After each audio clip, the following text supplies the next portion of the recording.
Sa dulong bahagi ng isang tahimik na baryo kung saan ang hamog ng umaga ay tila yakap ng kalikasan at ang hangin ay may dalang amoy ng sariwang lupa, naninirahan si Elias, isang magsasakang payak ang buhay ngunit malalim ang pananaw sa mundo. Hindi siya mayaman, ngunit hindi rin siya kapos sa pangangailangan. Ang kanyang maliit na bukirin ay sapat upang siya'y mabuhay, at ang kanyang mga kamay na sanay sa pag-aararo ay nagsilbing kanyang sandigan sa bawat araw na lumilipas. Ngunit higit sa lahat, si Elias ay may isang lihim. Sa likod ng kanyang bukirin ay may isang napakalaking puno ng balite. Hindi ito basta-bastang puno, ito ay matanda, higit pa sa alaala ng kahit na sinong matanda sa baryo. Ang mga ugat nito ay tila kumakapit sa mismong puso ng lupa at ang mga sanga nito ay umaabot sa langit na parang may gustong abutin na hindi nakikita. Ipinagbabawal ng mga matatanda na lapitan ang punong iyon. May nakatira roon, babala nila, isang nilalang na hindi tao. Ngunit para kay Elias, ang punong iyon ay hindi kinatatakutan. Dahil doon niya unang nakilala ang kapre. Isang gabi, habang siya ay nagbabantay sa kanyang pananim laban sa mga hayop, napansin niyang may kakaibang liwanag na nagmumula sa balite. Hindi ito tulad ng apoy, ito ay malambot, tila humihinga. Nilapitan niya ito. Sa ilalim ng puno, may isang malaking nilalang na nakaupo. Ang katawan ay matipuno, ang balat ay maitim na tila kahoy na nabasa ng ulan at ang mga mata ay kumikislap sa dilim. Nagkatinginan sila.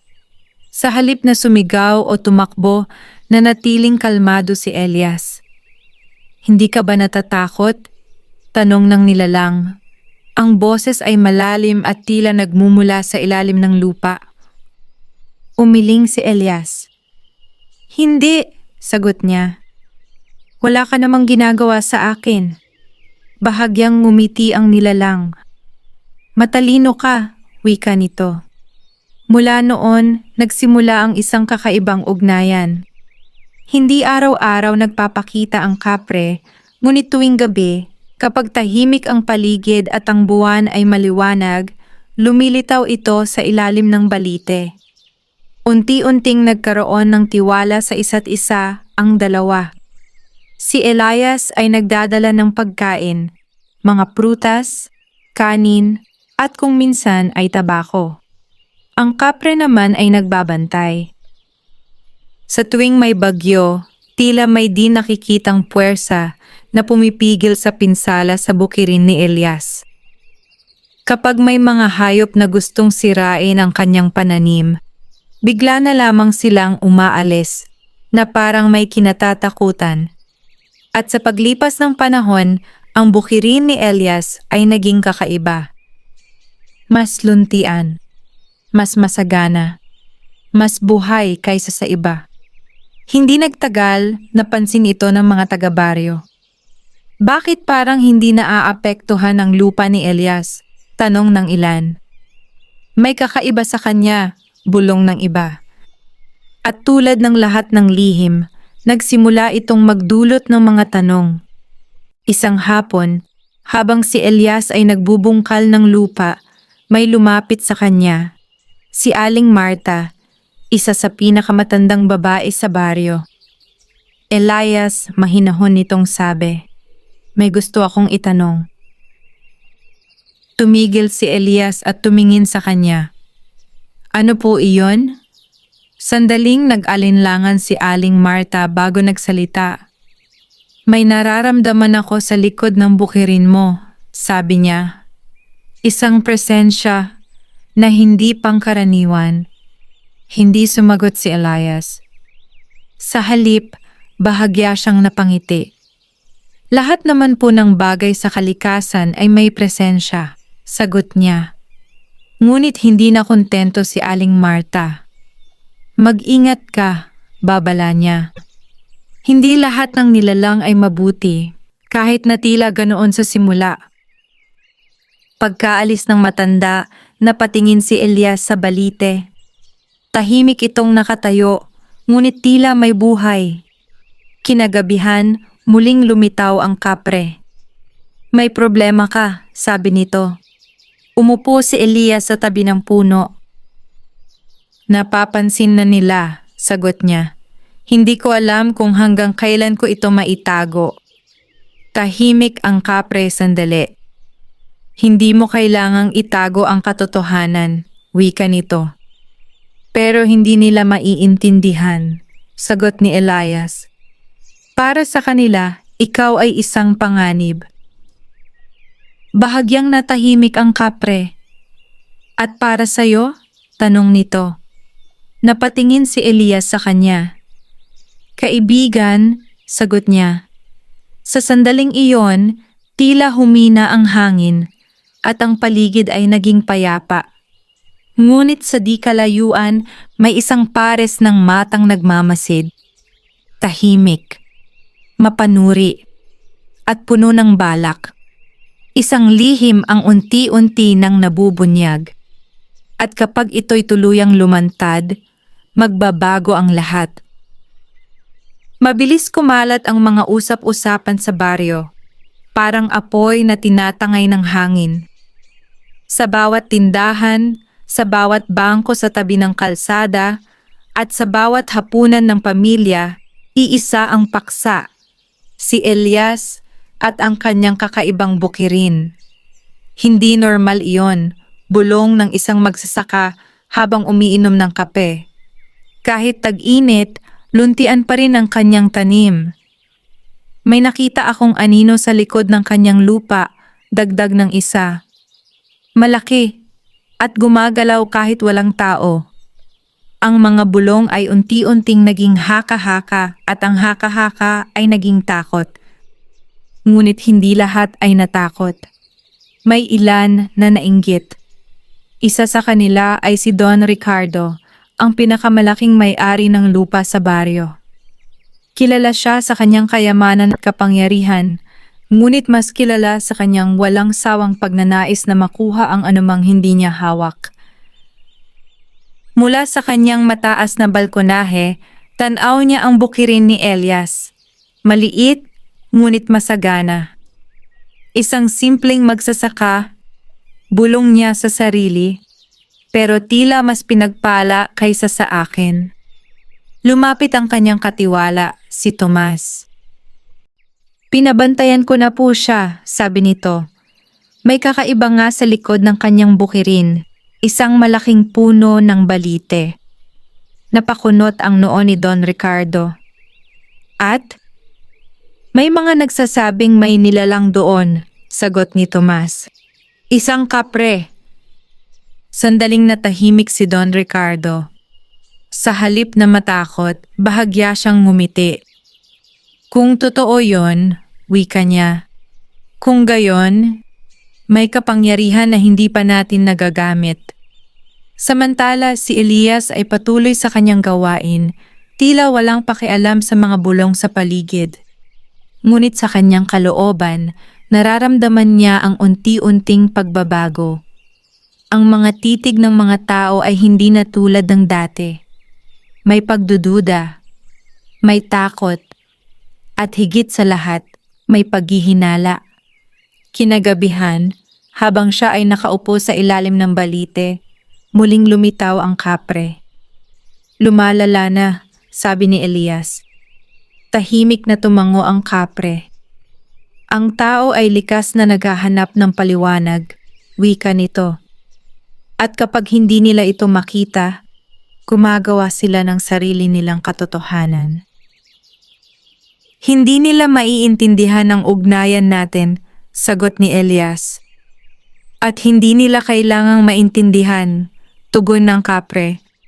Ngunit may mga taong hindi kontento sa hindi pag-unawa. Gusto nilang angkinin ang lahat. Napatingin si Elias sa kanya. May paparating ba?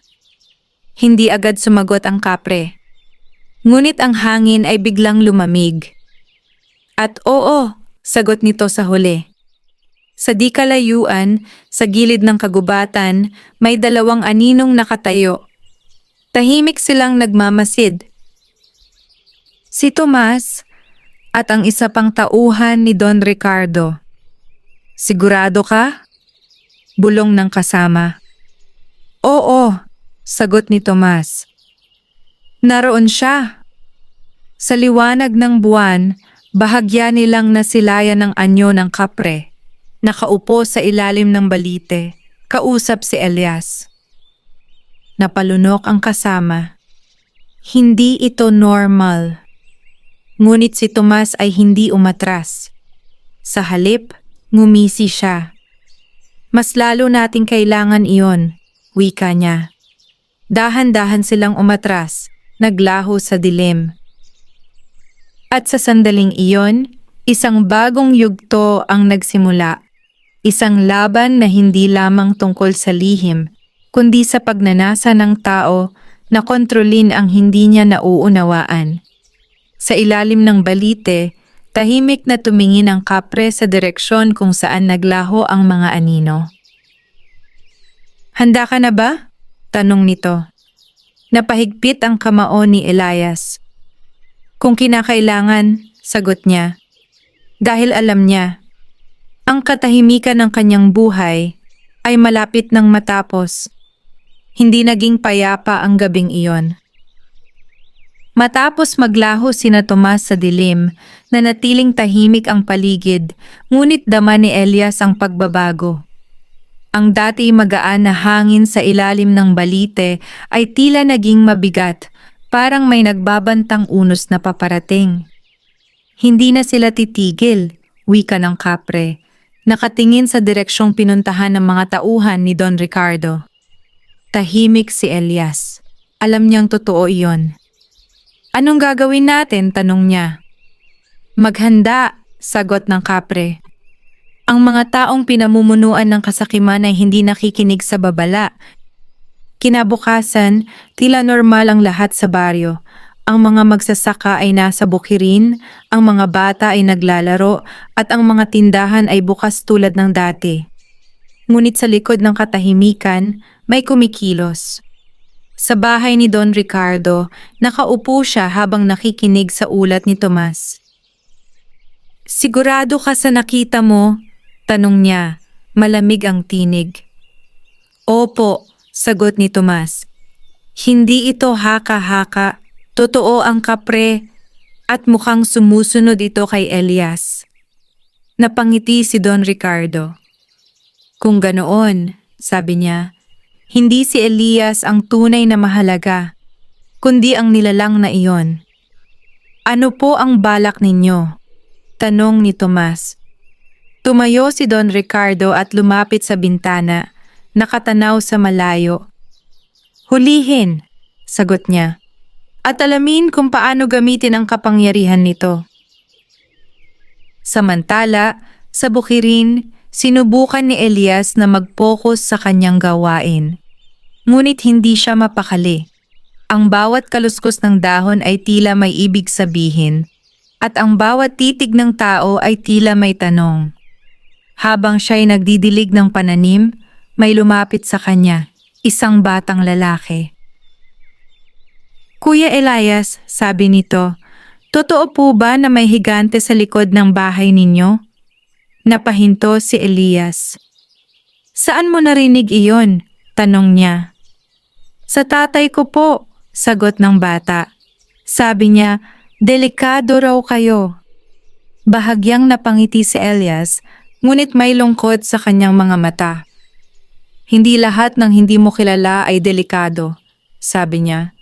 Minsan, mas delikado pa ang mga taong kilala mo na. Hindi man lubos na naintindihan ng bata, tumango ito at umalis. Pagdating ng gabi, mas maaga kaysa dati, dumilim ang paligid. Ang buwan ay natakpan ng makapal na ulap at ang hangin ay tila may dalang babala. Darating na sila, sabi ng kapre. Hindi na nagtanong si Elias. Ramdam na rin niya ito. Sa di kalayuan, narinig ang yabag ng maraming paa. Mula sa gilid ng kagubatan, lumitaw ang grupo ni Don Ricardo, dala ang mga sulo, lubid at matitibay na kahoy. Kasama nila si Tomas na siyang nanguna sa pagturo. Naroon, bulong niya. Tumigil ang grupo sa tapat ng balite. Elias? Sigaw ni Don Ricardo. Lumabas ka! Dahan-dahang lumabas si Elias mula sa kanyang kubo. Ang muka ay kalmado, ngunit ang puso ay mabilis ang tibok. Ano po ang kailangan ninyo? Tanong niya. Hindi sumagot si Don Ricardo. Sa halip, itinaas niya ang kamay bilang senyas. Sa isang iglap, sumugod ang kanyang mga tauhan, diretso sa balite. Tumigil kayo! Sigaw ni Elias, ngunit huli na. Biglang umihip ang malakas na hangin. Ang mga sulo ay sabay-sabay na namatay. At mula sa anino ng puno, dahan-dahang lumitaw ang kapre. Mas malaki. Mas mabigat ang presensya. Mas nakakatakot sa paningin ng mga hindi nakakaunawa. Napaatras ang ilang tauhan, ngunit nanatiling matatag si Don Ricardo. Iyan ang hinahanap natin, sabi niya. Hindi siya bagay na maaaring angkinin, maring sagot ni Elias. Ngunit ngumiti si Don Ricardo. Ang lahat ng may kapangyarihan ay maaaring maging akin, tugon niya. Ibinigay niya ang utos. Dakpin ninyo. Muling sumugod ang mga tauhan, ngunit sa pagkakataong ito, hindi na umatras ang kapre. Itinaas nito ang kamay. At sa isang iglap, ang lupa ay kumilos. Ang mga ugat ng balite ay umangat mula sa lupa, pumulupot sa mga paa ng mga tauhan, pinatigil ang kanilang paglusob. Ang hangin ay umikot at ang paligid ay tila naging isang buhay na nilalang na sumusunod sa utos ng kapre. Ngunit hindi natakot si Don Ricardo. Sa halip, naglabas siya ng isang maliit na sisidlan. At tingnan natin kung gaano kakalakas, sabi niya. Ibinuhos niya ang laman nito sa lupa. Sa sandaling iyon, nagbago ang lahat. Ang lakas ng kapre ay tila humina. Ang mga ugat ay bumagal. Ang hangin ay nawala. Napaatras ang kapre, tila nasaktan. Napamulagat si Elias. Ano ang ginawa mo? Sigaw niya. Ngumisi si Don Ricardo. Hindi lahat ng kapangyarihan ay galing sa kalikasan, sagot niya. Muling sumugod ang mga tauhan. At sa pagkakataong ito, nagtagumpay sila. Napahigpit ang hawak ni Elias sa kanyang dibdib habang pinapanood ang kanyang kaibigan na unti-unting natatali. Ngunit bago tuluyang mapasuko, itinaas ng kapre ang ulo nito at tumingin kay Elias. At sa kanyang mga mata, may isang babala. Hindi pa ito. Hindi pa tuluyang nawawala ang aling-aungaw ng huling salita ng kapre nang biglang nagbago ang paligid. Ang hangin ay tumigil at ang katahimikan ay naging mas mabigat kaysa sa sigaw ng takot. Ang mga tauhan ni Don Ricardo ay nagtagumpay. Ang kapre ay nakagapos, pilit na pinapahina ng kakaibang likidong ibinuhos sa lupa. Ngunit kahit nakatali, ang presensya nito ay nananatiling matindi. Tila may tinatagong lakas na hindi pa nila lubos na uunawaan.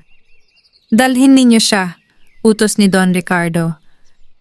Mabagal, ngunit maingat na kinaladkad ng mga tauhan ang kapre palayo sa balite. Sa bawat hakbang, tila nagrereklamo ang lupa. Parang ayaw nitong pakawalan ang nilalang na matagal nang nagbabantay rito. Tumigil kayo! Sigaw ni Elias, pilit na kumakawala sa pagkakahawak sa kanya. Ngunit mahigpit ang kapit ni Tomas at ng dalawa pang tauhan. Wala kang magagawa, malamig na sabi ni Tomas. Hindi na ito tungkol sa'yo. Napahinto si Elias. Sa unang pagkakataon, naramdaman niya ang tunay na kawalan.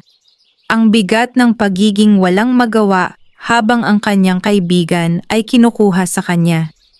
Habang papalayo ang grupo, napansin niya ang kakaiba.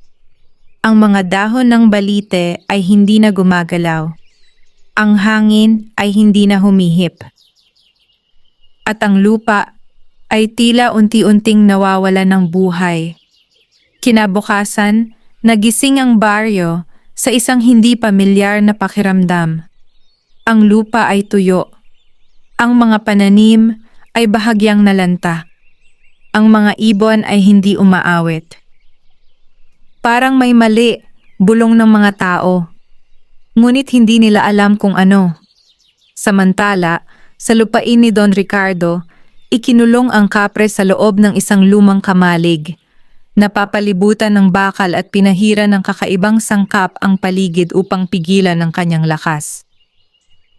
Siguraduhin ninyong hindi siya makakatakas, utos ni Don Ricardo. Opo, sagot ng mga tauhan, bagaman halata ang takot sa kanilang mga mukha. Lumapit si Don Ricardo sa kapre. Sabihin mo sa akin, malamig niyang sabi, saan nanggagaling ang kapangyarihan mo? Tahimik ang kapre. Ngunit ang kanyang mga mata ay nakatitig lamang, hindi sa galit, kundi sa isang mas malalim na bagay. Babala. Huwag mong pilitin ang hindi mo kayang unawain, mababa nitong sagot. Ngunit ngumisi si Don Ricardo. Ang hindi ko naiintindihan ay siya kong kukunin, tugon niya. Samantala, si Elias ay bumalik sa kanyang bukirin. Ngunit hindi na ito ang dating lugar. Ang lupa ay matigas. Ang mga halaman ay naninilaw. Ang hangin ay mabigat. Hindi ito dahil sa panahon, bulong niya. May nawala. Dahan-dahan siyang lumapit sa balite. Hinawakan niya ang puno. At sa sandaling iyon, naramdaman niya ang kakaibang panginginig, parang may pusong humihina. Hindi lang siya, sabi ni Elias. Panginginig, parang may pusong humihina. Hindi lang siya, sabi ni Elias. Buong lugar ang apektado. Biglang umihip ang malamig na hangin. At mula sa kailaliman ng balite, may isang tinig na marahang umalingaw-ngaw. Ang balanse ay nasira. Napaatras si Elias. Sino ka? Tanong niya. Walang anyong lumitaw. Ngunit ang presensya ay malinaw. Mas matanda kaysa sa kapre, mas malalim kaysa sa anumang kanyang naranasan. Ang bantay ay kinuha, wika ng tinig. At ang puso ng kagubatan ay nagigising. Napatingin si Elias sa malayong bahagi ng kagubatan, ang lugar na hindi kailanman pinupuntahan ng mga tao. Ano ang ibig mong sabihin? Tanong niya. Ngunit walang sagot. Sa halip, ang lupa sa ilalim niya ay bahagyang kumilos. At sa sandaling iyon, naunawaan niya. Hindi lamang ang kapre ang nasa panganib, kundi ang buong baryo. At kung hindi niya ito aayusin, lahat ay tuluyang mawawala. Huminga ng malalim si Elias. At sa unang pagkakataon, hindi na siya nag-atubili. Hindi pa ito tapos, bulong niya. Dahil ang laban ay hindi na lamang para sa isang kaibigan, kundi para sa lahat. Hindi na nag-aksaya ng oras si Elias. Sa unang liwanag ng umaga, iniwan niya ang kanyang bukirin. Hindi bilang isang magsasaka, kundi bilang isang taong handang harapin ang hindi niya lubos na uunawaan. Ang kanyang mga hakbang ay mabigat, ngunit ang kanyang pasya ay malinaw. Kailangan niyang iligtas ang kapre. At higit pa roon, kailangan niyang ibalik ang balanse ng lupang kanyang minahal. Bago siya tuluyang umalis, muli siyang lumapit sa punong balite. Inilapat niya ang kanyang palad sa magaspang nitong balat, tila humihingi ng gabay. Kung may naririnig man sa akin, bulong niya, tulungan mo ako. Sa sandaling iyon marahang kumaluskos ang mga dahon. Hindi tulad ng dati na dala ng hangin kundi parang isang tugon. Hanapin mo ang pinagmulan, mahinang sabi ng tinig na muli niyang narinig. Sa puso ng kagubatan, naroon ang sagot. Napadilat si Elias. Hindi na siya nagtanong pa. Agad siyang tumungo sa kagubatan, sa lugar na matagal nang iniiwasan ng mga taga-baryo. Habang papalalim siya, unti-unting nagbago ang paligid. Ang mga punong kahoy ay mas tumayog, ang mga ugat ay tila sumisilip sa lupa na parang may sariling buhay, at ang liwanag ay halos hindi na makapasok sa kapal ng mga dahon. Ngunit hindi siya umatras. Sa bawat hakbang, ramdam niya ang kakaibang presensya. Parang may nagmamasid, sumusukat, naghihintay. Samantala, sa lupain ni Don Ricardo, nagsimula na ang kanyang eksperimento. Nakagapos ang kapre sa gitna ng kamalig, napapalibutan ng mga simbolo na iginuhit sa lupa gamit ang maitim na likido. Hindi ka na makakatakas, sabi ni Don Ricardo habang dahan-dahang umiikot sa paligid nito. Tahimik ang kapre. Ngunit ang kanyang mga mata ay hindi nagpapakita ng takot. Hindi mo nauunawaan ang iyong ginagawa, sagot nito. Hindi ko kailangang umunawa, tugon ni Don Ricardo. Kailangan ko lang makuha ang kapangyarihan mo. Ibinigay niya ang senyas sa kanyang mga tauhan. Sa isang iglap, nagliyab ang mga simbolo sa lupa. Napangiwi ang kapre, tila may pumipigil sa kanyang lakas, parang unti-unting kinukuha ang kanyang enerhiya. Ngunit sa sandaling iyon, biglang nagbago ang hangin. Ang apoy ay kumislap. At ang lupa ay bahagyang yumanig. Ano iyon? Tanong ng isa sa mga tauhan. Sa di kalayuan, naramdaman ni Elias ang parehong panginginig. Napahinto siya. Sa harap niya, lumitaw ang isang malawak na bahagi ng kagubatan na tila ibang mundo. Ang lupa ay maitim ngunit may liwanag na nagmumula sa ilalim. At sa gitna nito, isang napakalaking puno, mas malaki pa sa balite. Ang mga ugat nito ay kumikislap at ang hangin sa paligid ay tila may sariling tibok. Ang puso, bulong ni Elias. Dahan-dahan siyang lumapit. Ngunit bago pa siya makalapit ng tuluyan, tumigil ka. Biglang tumigil ang kanyang katawan. Ang tinig ay malalim, mabigat, at hindi maaaring balewalain. Mula sa anino ng napakalaking puno, may isang anyong unti-unting lumitaw. Mas malaki kaysa sa kapre. Mas matanda. Mas makapangyarihan. Ang kanyang katawan ay tila gawa sa ugat at lupa, at ang kanyang mga mata ay parang nagliliyab na uling. Bakit ka narito, tao? Tanong nito. Napahigpit ang kamao ni Elias. Para iligtas ang kaibigan ko, sagot niya, at ibalik ang balanse. Tahimik ang nilalang. Ang paligid ay tila huminto. At handa kang harapin ang kapalit? Tanong nito. Hindi nag-atubili si Elias. Opo.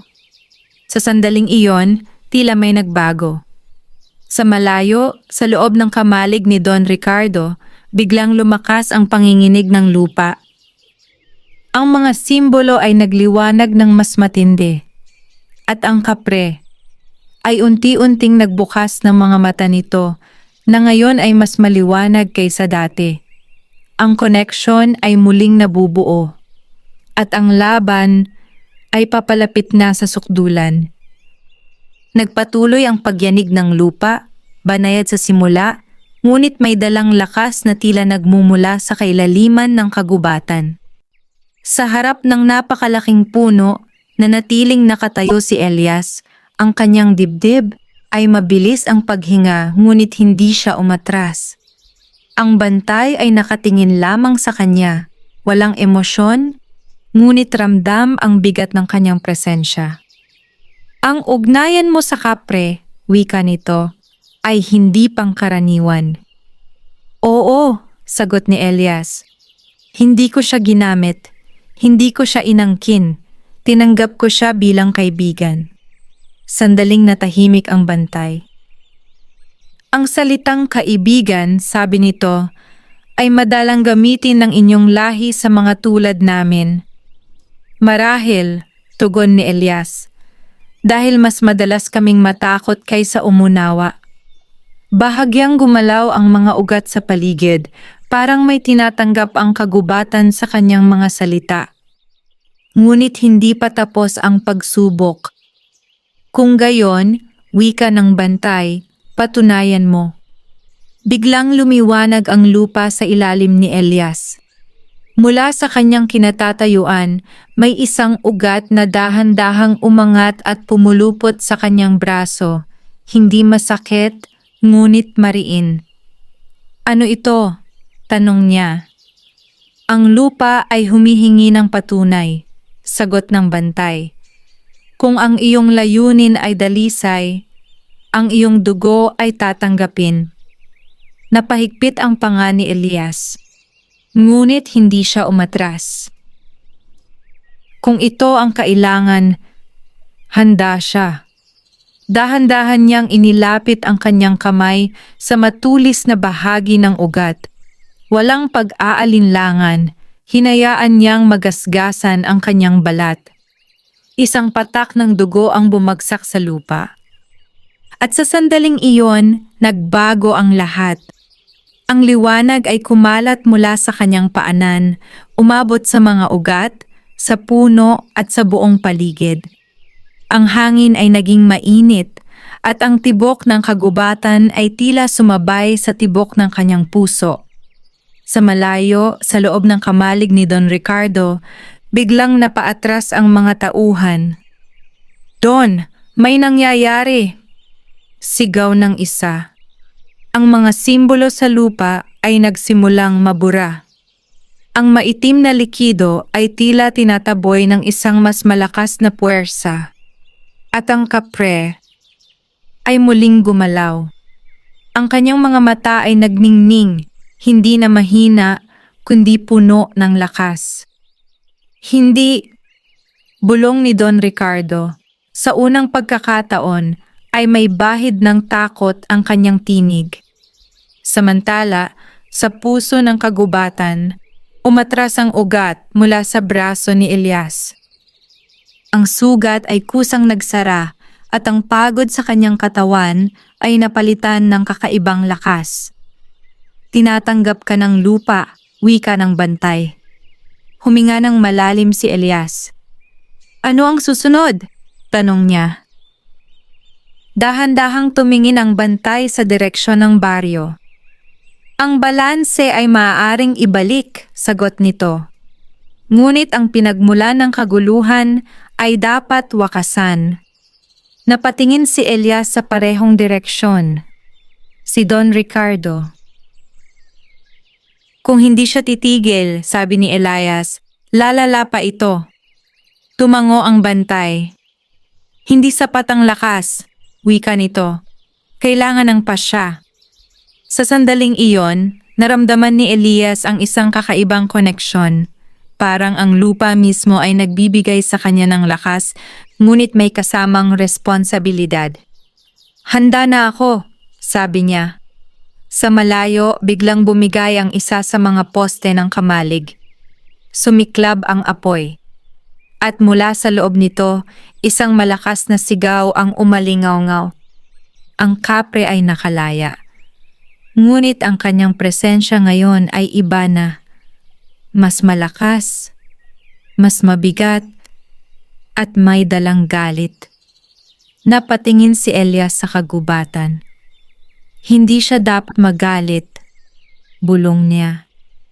Hindi iyon ang paraan. Ngunit alam niya, ang susunod na mangyayari ay magtatakda ng kapalaran ng lahat. At kung mali ang kanilang hakbang, hindi lamang ang baryo ang mawawala, kundi ang buong kagubatan. Nagliyab ang kalangitan sa kulay kahel at pula habang unti-unting nilalamon ng apoy ang kamalig ni Don Ricardo. Ang makapal na usok ay umakyat sa himpapawid, tila babala sa buong baryo na ang katahimikan ay tuluyan ng naglaho. Sa gitna ng naglalagablab na apoy, isang anino ang dahan-dahang lumabas. Ang kapre. Ngunit hindi na ito ang kapreng kilala ni Elias. Ang kanyang mga mata ay nagliliyab sa matinding galit. Ang kanyang katawan ay tila pinatigas ng init ng apoy at ang bawat hakbang niya ay may dalang puwersang nagpapayanig sa lupa. Ang mga tanikala na minsang pumigil sa kanya ay nakalugmok sa lupa, wasak, walang silbi. Umalis kayo. Mababang ungol nito. Napaatras ang mga tauhan ni Don Ricardo, ang ilan ay napaluhod sa takot. Ngunit si Don Ricardo ay nanatiling nakatayo kahit halata ang kaba sa kanyang mukha. Hindi pa tapos ang lahat, sigaw niya, pilit pinatatag ang sarili. Huwag kayong umatras. Ngunit walang gumalaw. Sa unang pagkakataon, nakita ng kanyang mga tauhan ang isang kapangyarihang hindi kayang labanan ng lakas o utos. Biglang umihip ang malakas na hangin. Ang apoy ay tila sumunod sa galaw ng kapre. Umiikot sa paligid nito na parang buhay, handang sumunod sa anumang kanyang iutos. Hindi ito tama, bulong ng isa sa mga tauhan. Samantala sa gitna ng kagubatan naramdaman ni Elias ang pagbabago. Hindi, sabi niya napapikit. Nagagalit siya. Tumingin ang bantay sa kanya. Ang galit ay bunga ng sakit, wika nito. At ang sakit ay dulot ng panghihimasok. Napahigpit ang kamao ni Elias. Kailangan ko siyang pigilan.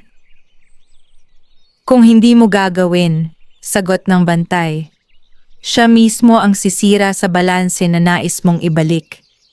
Walang pag-aalinlangan, tumakbo si Elias palabas ng kagubatan, pabalik sa baryo. Ang kanyang mga hakbang ay mas mabilis kaysa dati, tila tinutulungan ng lupa mismo. Ang hangin ay humahawi sa kanyang daraanan at ang mga ugat ay tila nagbibigay daan. Pagdating niya sa lupain ni Don Ricardo, tumambad sa kanya ang kaguluhan. Ang mga tao ay nagtatakbuhan. Ang apoy ay kumakalat. At sa gitna nito, ang kapre na tila isang nilalang na hindi na makilala sa kanyang galit. Tumigil ka, sigaw ni Elias. Sa unang pagkakataon, huminto ang kapre. Dahan-dahan itong napalingon. Ang kanyang mga mata, na dati puno ng kabaitan, ay ngayon ay naglalaman ng apoy at sakit. Elias, mababang sabi nito. Ngunit hindi ito ang tinig na nakasanayan niya. May halong galit.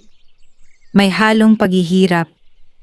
Hindi ito ikaw, sabi ni Elias, dahan-dahang lumalapit. Hindi ito ang dahilan kung bakit mo ako pinrotektahan. Tahimik ang kapre. Ang apoy sa paligid ay bahagyang humina. Ngunit sa likod ni Elias, sumigaw si Don Ricardo. Ngayon na, habang nag-aalangan siya. Sa isang iglap, may isang tauhan ang nagbato ng sibat, diretso sa kapre. Napalingon si Elias. Hindi! Sigaw niya. Ngunit huli na. Tumama ang sibat sa balikat ng kapre. Sa sandaling iyon, muling sumiklab ang galit. Umalingaw-ngaw ang isang malakas na sigaw. Ang lupa ay yumanig. Ang apoy ay sumiklab ng mas matindi. At ang kapre ay tuluyang nawalan ng kontrol. Napapikit si Elias. Ito na ang kinatatakutan niya. Ang galit ng isang bantay ay hindi lamang sumisira. Ito'y nagwawasak.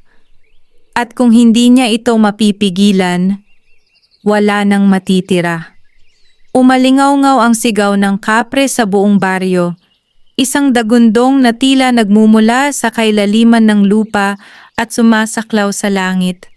Ang apoy ay nagliyab ng mas matindi at ang lupa ay patuloy na yumanig na parang may nagngangalit na puso sa ilalim nito.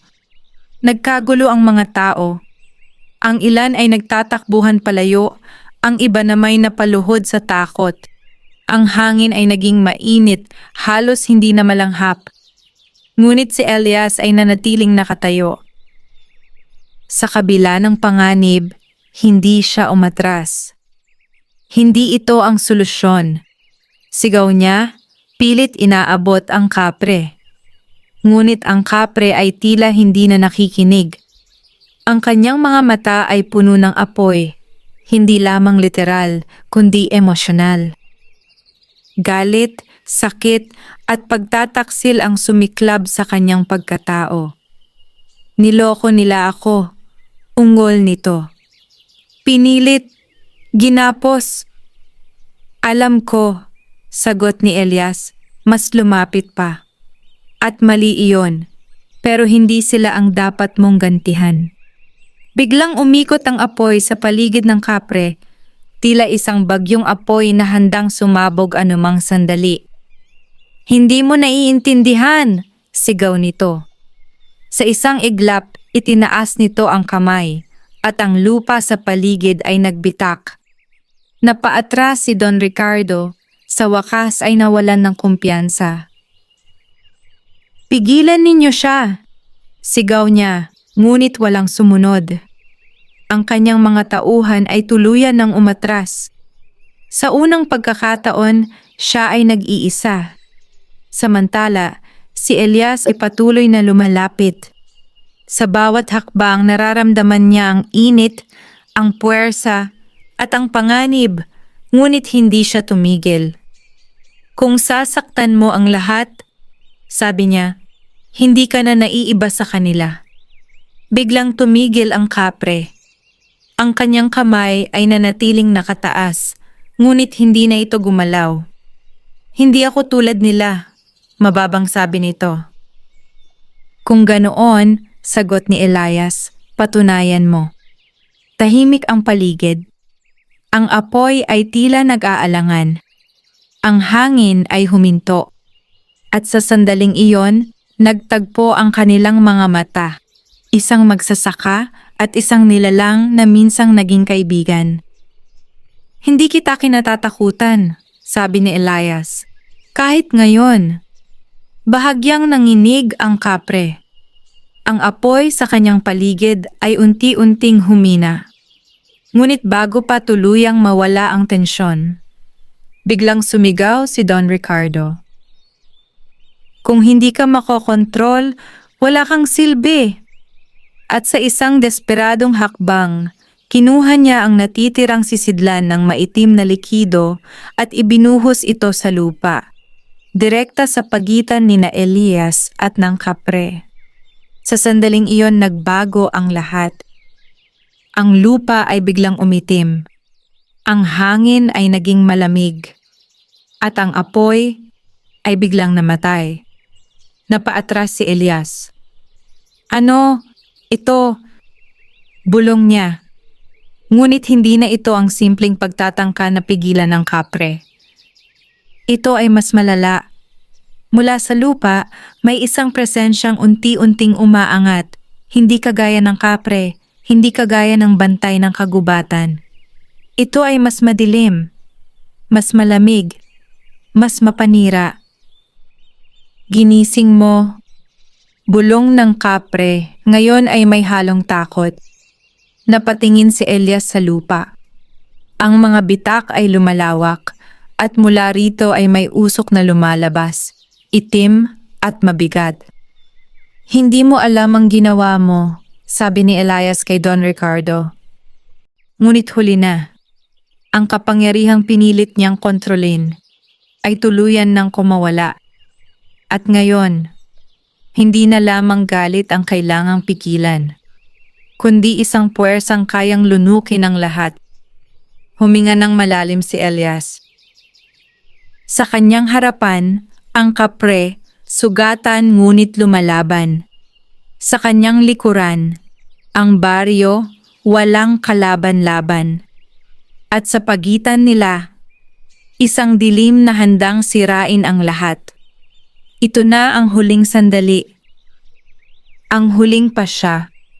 Ang dilim na umusbong mula sa lupa ay unti-unting nag-anyong tila usok na may sariling buhay, gumagapang, umiikot at lumalawak sa bawat sandali. Ang hangin ay naging malamig at mabigat at ang paligid ay tila nawalan ng kulay. Hindi ito simpleng kapangyarihan. Ito ay pagkawasak. Napaatras ang mga tao sa baryo, ang ilan ay napaluhod, ang iba'y halos hindi na makagalaw sa takot. Si Don Ricardo ay nakatitig lamang sa kanyang nagawa. Ang kumpiyansa sa kanyang mukha ay napalitan ng panghihinayang. Ano? Ang ginawa ko? Bulong niya. Ngunit wala ng oras para magsisi. Sa gitna ng kaguluhan, si Elias ay nanatiling nakatayo, nakatingin sa dilim na unti-unting lumalapit. Hindi ito dapat mangyari, sabi niya. Sa kanyang tabi, ang kapre ay bahagyang tumayo kahit sugatan.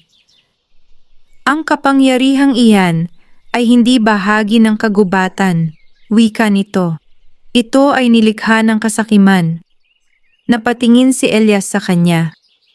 Kung ganoon, paano natin ito pipigilan? Tahimik ang kapre sandali bago ito tumingin sa malayong bahagi ng kagubatan. Ang puso ng kagubatan, sagot nito, tanging iyon ang makakabalanse sa ganitong kadiliman. Ngunit umiling si Elias. Wala na tayong oras para pumunta roon, sabi niya. At totoo iyon.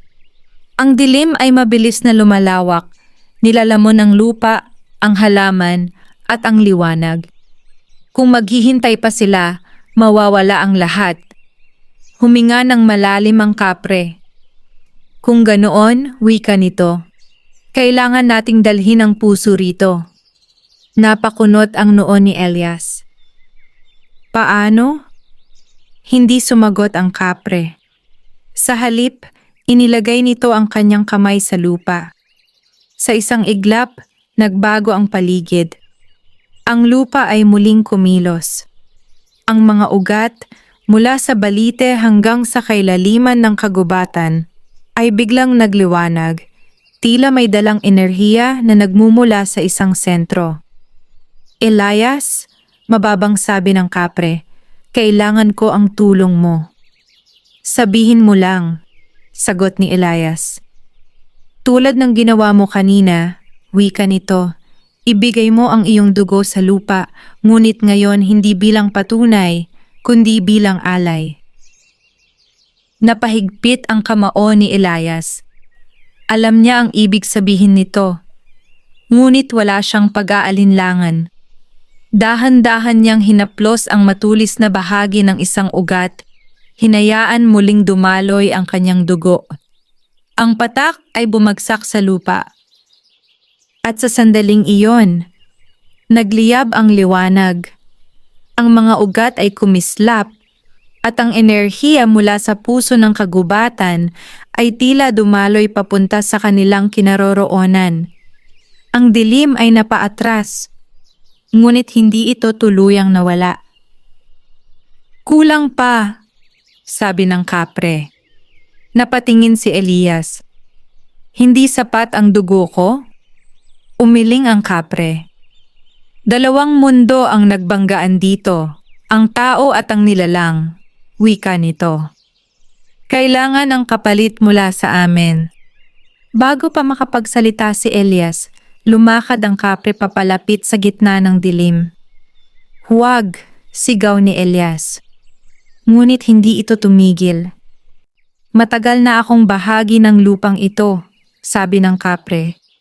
Panahon na para tuluyan ko itong yakapin. Sa isang iglap, inilagay nito ang parehong kamay sa lupa. Sumiklab ang liwanag. Ang dilim ay umalingaw-ngaw, tila lumalaban. Ngunit unti-unti, ito ay napawi. Ang liwanag ay kumalat sa buong baryo, sa buong kagubatan, at sa bawat bahagi ng lupa. At sa gitna nito, ang anyo ng kapre ay unti-unting naglaho, naging liwanag, naging bahagi ng lupa, naging bantay. Salamat. Mahina nitong sabi bago tuluyang maglaho. Hindi!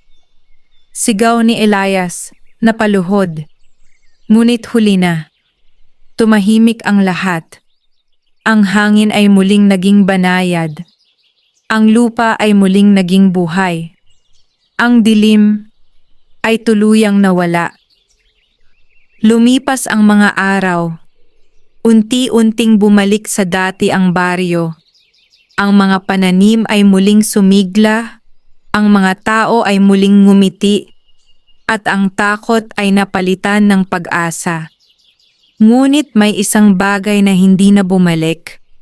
Ang kapre. Sa likod ng bukirin ni Elias, ang punong balite ay nanatiling matatag. Ngunit sa gabi, may kakaibang liwanag na makikita sa pagitan ng mga sanga nito.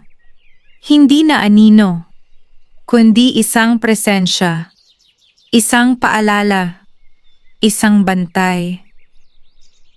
Isang gabi, habang nakaupo si Elias sa ilalim ng balite, marahan siyang ngumiti kahit may lungkot sa kanyang mga mata. Hindi ka nawala, bulong niya. Nagbago ka lang. At sa sandaling iyon, marahang kumaluskos ang mga dahon. Parang may sumagot. Mula noon, si Elias ay nanatiling magsasaka. Ngunit hindi na lamang siya tagapagtanim ng lupa. Siya na rin ang tagapag-alaga ng balanse. At sa bawat butil ng binhing kanyang itinatanim, naroon ang alaala ng isang kapre na minsang naging kaibigan at sa huli, naging puso ng lupang kanyang minahal. Wakas.